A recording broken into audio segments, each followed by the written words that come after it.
Di pesisir selatan Pulau Lombok, setiap tahun, ribuan orang berkumpul di tepi pantai. Bukan untuk menikmati matahari, bukan untuk bermain ombak, tapi untuk menunggu sesuatu. Sesuatu yang hanya muncul sekali dalam setahun, hanya dalam semalam, dan selalu di waktu yang hampir sama. Mereka menunggu. Nyale. Malam ini, kita akan menelusuri mengapa tradisi itu ada. Mengikuti kisah seorang putri yang dihadapkan pada pilihan yang tidak seharusnya ada di pundak siapapun. Dan yang akhirnya memilih jalan yang tidak pernah terbayangkan oleh siapapun demi satu hal yang ia jaga, lebih dari nyawanya sendiri. Selamat datang di Dongeng Sunyi.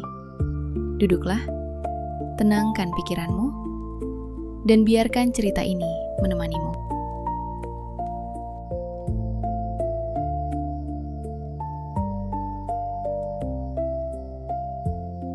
Di pesisir selatan Pulau Lombok, setiap tahun, pada waktu yang hampir selalu sama, terjadi sebuah fenomena yang tidak bisa dijelaskan sepenuhnya oleh ilmu pengetahuan.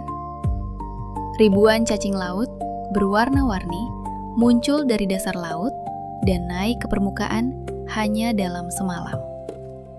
Masyarakat setempat menyebutnya bau nyale, sebuah tradisi yang telah dirayakan selama ratusan tahun. Ribuan orang berkumpul di pantai, menunggu momen itu tiba dengan harapan dan kepercayaan yang diwariskan turun-temurun. Tapi dari mana asal tradisi ini? Mengapa cacing-cacing itu dipercaya sebagai sesuatu yang sakral? Di balik fenomena alam yang menakjubkan ini, tersimpan sebuah kisah. Kisah tentang seorang putri yang kecantikannya membawa kedamaian sekaligus pertikaian. Dan tentang pengorbanan yang hingga hari ini masih dikenang setiap tahun di pesisir Lombok. Inilah legenda Putri Mandalika. Dahulu kala, di Pulau Lombok, berdiri sebuah kerajaan yang damai, Kerajaan Tonjang Beru. Dipimpin oleh seorang raja yang bijaksana dan dicintai oleh seluruh rakyatnya.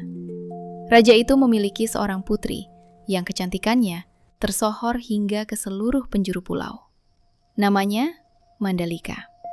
Mandalika tumbuh menjadi seorang putri yang tidak hanya cantik secara fisik. Hatinya lembut, pikirannya bijaksana, dan kepeduliannya terhadap rakyat membuatnya dicintai oleh siapapun yang mengenalnya.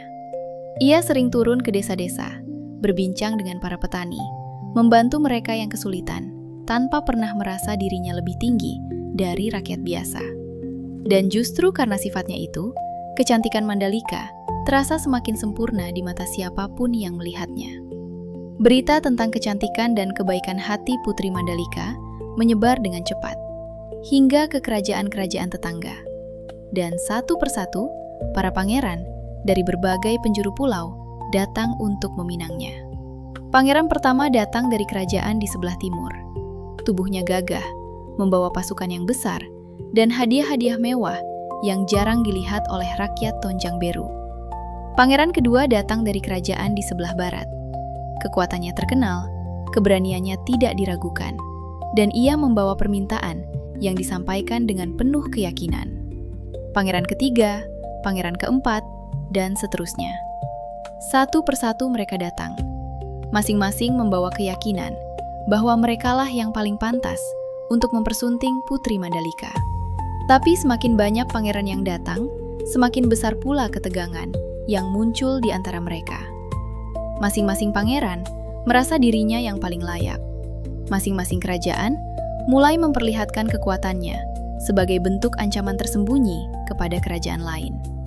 Dan suasana yang tadinya damai, perlahan berubah menjadi penuh ketegangan yang bisa meledak kapan saja.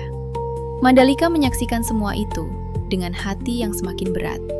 Setiap malam, Mandalika duduk sendirian di tepi pantai, menatap ombak yang datang dan pergi, seolah mencari jawaban dari laut yang luas di hadapannya. Ia tahu, apapun pilihannya akan membawa konsekuensi yang besar. Jika ia memilih satu pangeran, pangeran-pangeran lain beserta kerajaan mereka pasti akan merasa terhina.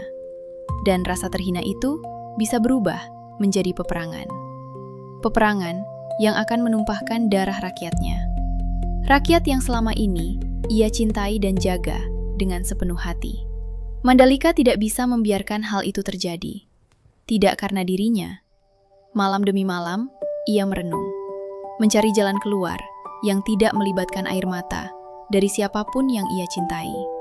Hingga suatu malam, saat bulan purnama bersinar terang di atas lautan, Mandalika menemukan jawabannya.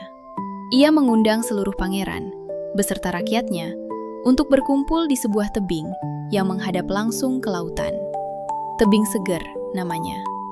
Kabar itu menyebar dengan cepat. Ribuan orang dari berbagai penjuru kerajaan datang berkumpul. Para pangeran berdiri di barisan depan, masing-masing dengan harapan bahwa malam itu Mandalika akan mengumumkan pilihannya. Mandalika berdiri di tepi tebing, mengenakan pakaian terindahnya. Rambutnya tergerai, tertiup angin laut yang kencang. Ia menatap ke arah lautan, lalu menatap seluruh rakyatnya yang berkumpul di bawah. Dengan suara yang tenang, namun cukup keras untuk didengar oleh semua orang, ia mengucapkan keputusannya. Ia tidak akan memilih satu pun dari para pangeran itu, karena ia mencintai mereka semua, mencintai seluruh rakyatnya, dan tidak ingin satu tetes darah pun tertumpah karena dirinya. Sebelum siapapun sempat memahami apa yang sedang terjadi, Mandalika berbalik, menghadap ke arah lautan dan melangkah maju. Ia melompat dari tebing itu ke dalam ombak yang menggelora di bawahnya. Seluruh orang yang menyaksikan terdiam dalam keterkejutan. Para pangeran berlari ke tepi tebing, menatap ke bawah, mencari sosok Mandalika di antara buih-buih ombak yang menghantam karang. Tapi tubuhnya tidak ditemukan. Yang muncul di permukaan air bukanlah tubuh sang putri, melainkan ribuan cacing laut, berwarna-warni, bergerak seperti gelombang kecil di antara ombak yang sudah mulai mereda. Rakyat yang menyaksikan kejadian itu percaya bahwa Mandalika tidak benar-benar pergi. Ia telah berubah wujud menjadi cacing-cacing laut itu, sebagai bukti bahwa cintanya kepada rakyatnya tidak pernah benar-benar berakhir. Dan sejak saat itu, setiap tahun pada waktu yang sama, cacing-cacing laut itu kembali muncul di perairan Lombok, seolah Mandalika datang kembali untuk menemui rakyatnya yang ia cintai, untuk mengingatkan mereka bahwa pengorbanannya tidak pernah sia-sia. Masyarakat Lombok menamai tradisi itu Bau Nyale, yang berarti mencari cacing laut. Setiap tahun, ribuan orang berkumpul di pantai, menunggu momen kemunculan Nyale sambil mengenang kisah pengorbanan sang putri. Tebing seger yang menjadi saksi bisu dari peristiwa malam itu masih berdiri hingga hari ini, menjadi salah satu destinasi wisata paling terkenal di Lombok. Banyak yang datang hanya untuk menikmati pemandangannya yang indah. Tapi bagi masyarakat setempat, tebing itu lebih dari sekedar pemandangan. Ia adalah pengingat tentang seorang putri yang memilih pengorbanan di atas keinginan pribadi, yang memilih kedamaian di atas kehormatan yang bisa ia dapatkan dengan mudah, dan yang cintanya kepada rakyatnya begitu besar hingga ia rela kehilangan dirinya sendiri demi menjaga mereka semua. Dan setiap tahun, ketika Nyale kembali muncul dari kedalaman Laut Lombok, rakyat di sana percaya bahwa Mandalika belum pernah benar-benar pergi.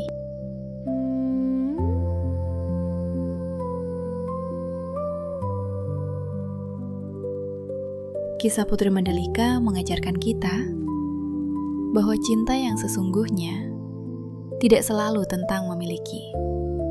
Kadang, cinta yang paling dalam justru hadir dalam bentuk kerelaan untuk melepaskan, untuk mundur, agar orang-orang yang kita cintai bisa tetap hidup dalam damai. Mandalika tidak memilih jalan yang mudah. Ia memilih jalan yang paling menyakitkan, tapi paling benar. Dan mungkin itulah yang membuat kisahnya tidak pernah benar-benar terlupakan. Demikianlah kisah di balik tradisi Bau Nyale yang hingga hari ini masih dirayakan dengan penuh sukacita di pesisir Lombok setiap tahunnya. Seperti akar yang menghujam jauh ke dalam tanah, legenda-legenda Nusantara telah menopang kita jauh sebelum kita menyadarinya. Cerita yang malam ini kami sampaikan terinspirasi dari warisan leluhur yang tidak ternilai harganya. Disampaikan dengan cara kami sendiri, namun selalu dengan hati yang penuh hormat. Karena setiap kisah yang lahir dari bumi ini adalah bagian dari jiwa kita sebagai bangsa. Dan selama kita masih mau mendengarkan, warisan itu tidak akan pernah benar-benar pergi. Semoga cerita malam ini menemanimu dengan tenang. Semoga mimpimu indah. Dan semoga esok hari, kamu bangun dengan hati yang sedikit lebih lapang dari hari kemarin. Sampai jumpa di cerita berikutnya, di Dongeng Sunyi.